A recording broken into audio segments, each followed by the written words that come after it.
Ladies and gentlemen, ಸ್ವತಂತ್ರ ಭಾರತದ ಮೊದಲ ಪ್ರಧಾನಿ ಜವಾಹರ್ಲಾಲ್ ನೆಹರು ಅವಧಿಗಿಂತಲೂ ಪ್ರಧಾನಿ ನರೇಂದ್ರ ಮೋದಿ ಅವಧಿಯಲ್ಲಿ ದೇಶ ಅಭೂತಪೂರ್ವ ಪ್ರಗತಿಯನ್ನು ಕಂಡಿದೆ.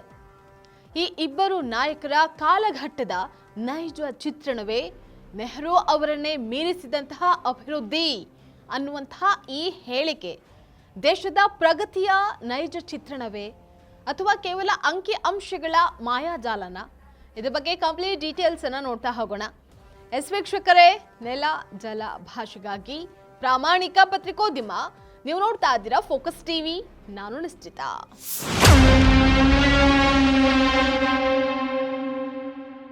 ನರೇಂದ್ರ ಮೋದಿ ಪ್ರಧಾನಿ ಹುದ್ದೆಯಲ್ಲಿ ಯಶಸ್ವಿಯಾಗಿ 4399 ದಿನಗಳನ್ನು ಪೂರೈಕೆ ಮಾಡಿದ್ದಾರೆ.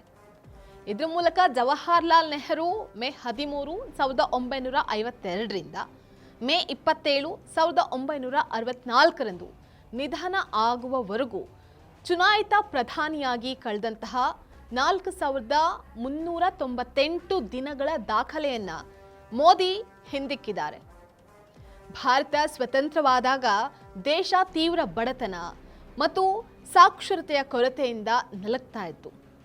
ಆ ಸಂದರ್ಭದಲ್ಲಿ ಜವಾಹರ್ಲಾಲ್ ನೆಹರು ಪಂಚವಾರ್ಷಿಕ ಯೋಜನೆಗಳು, ಕೈಗಾರಿಕೀಕರಣ, ಹಾಗೆ ಶೈಕ್ಷಣಿಕ ಕ್ರಾಂತಿ, ನೀರಾವರಿ ಯೋಜನೆಗಳು, ಆಧುನಿಕ ಭಾರತಕ್ಕೆ ಬುನಾದಿ ಹಾಕಿ ಅಂದು ಬ್ರಿಟಿಷರಿಂದ ಸಂಪೂರ್ಣವಾಗಿ ಲೂಟಿಯಾಗಿದ್ದಂತಹ ಶೂನ್ಯದಲ್ಲಿ ಇದ್ದಂತಹ ದೇಶವನ್ನ ಕೈಗೆತ್ತಿಕೊಂಡಿದ್ರು. ಇನ್ನು 2014ರ ನಂತರ ನರೇಂದ್ರ ಮೋದಿ ಅವರ ಅವಧಿಯಲ್ಲಿ ಭಾರತವು ಜಾಗತಿಕ ಮಟ್ಟದಲ್ಲಿ 5ನೇ ಅತಿ ದೊಡ್ಡ ಆರ್ಥಿಕತೆಯಾಗಿ ಹೊರಹೊಮ್ಮಿದೆ.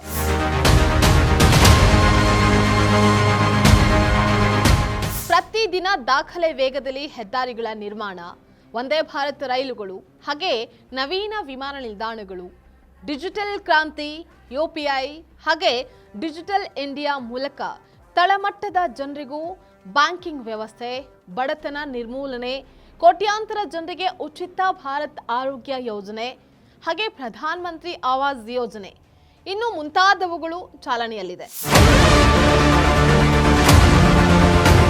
ಇನ್ನು ನೆಹರು ಮತ್ತು ಮೋದಿ ನಡುವಿನ ವ್ಯತ್ಯಾಸ ಗಮನಿಸೋದಾದ್ರೆ, ಜವಾಹರ್ಲಾಲ್ ನೆಹರು ತಮ್ಮ ಜೀವನದಲ್ಲಿ ಕೇವಲ 3 ವಿದೇಶಿ ಪಾರ್ಲಿಮೆಂಟ್ಗಳಲ್ಲಿ ಅವರು ಮಾತನಾಡಿದ್ರು. ಆದರೆ ಪ್ರಧಾನಿ ನರೇಂದ್ರ ಮೋದಿ ಪ್ರಧಾನಿಯಾದ ಬಳಿಕ ಅಂದ್ರೆ 2014ರಿಂದ 2026ರವರೆಗೆ ಬರೋಬ್ಬರಿ 19 ಬಾರಿ ಬೇರೆ ಬೇರೆ ವಿದೇಶಿ ಪಾರ್ಲಿಮೆಂಟ್ಗಳಲ್ಲಿ ಮಾತನಾಡಿದ್ದಾರೆ.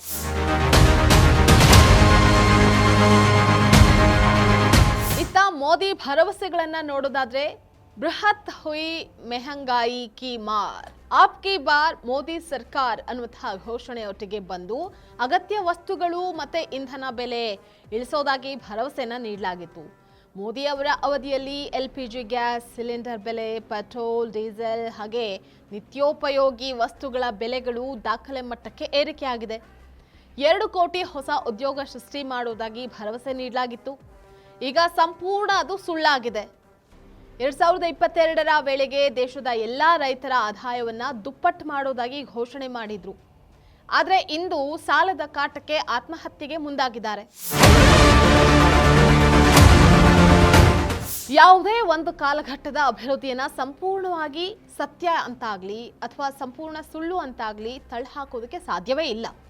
ಯಾವುದೇ ಬುನಾದಿ ಇಲ್ಲದ ಕಾಲದಲ್ಲಿ ಆಧುನಿಕ ಭಾರತಕ್ಕೆ ಅಡಿಪಾಯ ಹಾಕಿದ್ದು ಎಷ್ಟು ಸತ್ಯವೋ ಅದೇ ರೀತಿ ಇವತ್ತು ಪ್ರಧಾನಿ ನರೇಂದ್ರ ಮೋದಿ ಅವರ ಅವಧಿಯಲ್ಲಿ ದೇಶವು ಬೃಹತ್ ಜಾಲ ಮತ್ತು ಜಾಗತಿಕ ಮಟ್ಟದಲ್ಲಿ ದೊಡ್ಡ ಆರ್ಥಿಕತೆಯಾಗಿ ಹೊರಹೊಮ್ಮಿರೋದು ಕೂಡ ಸತ್ಯ. ಇದು ಈ ಕ್ಷಣದ ಪೊಲಿಟಿಕಲ್ ಅಪ್ಡೇಟ್. ನೆಲ ಜಲ ಭಾಷೆಗಾಗಿ ಪ್ರಾಮಾಣಿಕ ಪತ್ರಿಕೋದ್ಯಮ, ನೀವು ನೋಡ್ತಾ ಇರಿ ಫೋಕಸ್ ಟಿವಿ.